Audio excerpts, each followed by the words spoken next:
Good evening with your CIGTV News Update. I'm Edlin Ruiz in for Donna Bush. In today's top story, Premier Alden McLaughlin met with two young people preparing to represent the islands at an important regional conference. Mr. McLaughlin chatted with some time with youth parliamentarians Aquina Ebanks and Michael Webb, who are set to travel to the 41st Regional Conference of the Commonwealth Parliamentary Association in Nassau, Bahamas later this month. The Premier learned that the pair will join other young people from around the region at the 17th Regional Youth Parliament.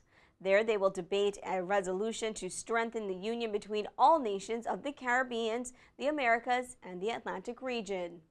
Asked what he told the young people, Mr. McLaughlin responded, Well, I was delighted to be able to spend some time talking to our two youth parliament representatives who are going down to Nassau next week to represent Cayman and to debate some very important issues, issues which are not just important to the youth parliament but to the world, really, the big issue of globalization.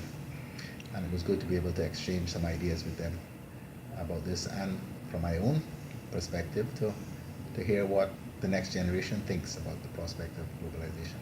Aquina and Michael, who took part in the local youth parliament local march, have worked with local mentors to prepare for the regional event. In other news, Seamen and Veterans have until the 30th of September to return their 2016 continuation confirmation certificates to the Ministry of Community Affairs. The forms have been sent to retired seamen and veterans who currently receive government stipends. Those who wish to continue to receive funds must send the completed forms back to government before the deadline.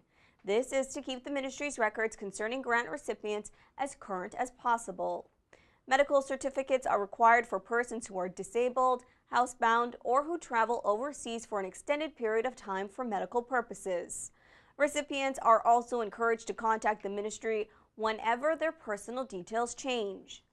Recipients who fail to meet the deadline will stop receiving benefits from the 1st of October.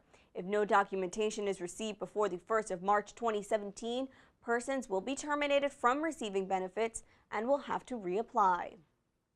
In our final story, at the Government Administration Building this morning, civil servants showed their support for the National Museum and at the same time celebrated their love of mangoes.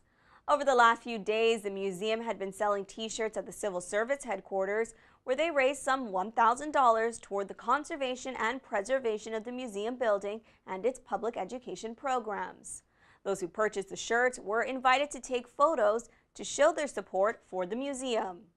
Ministry of Culture Councillor Roy McTaggart was among those on the launch.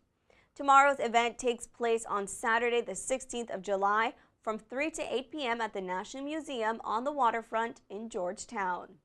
The special mango t-shirts will remain on sale at the museum gift shop on the waterfront until they're sold out.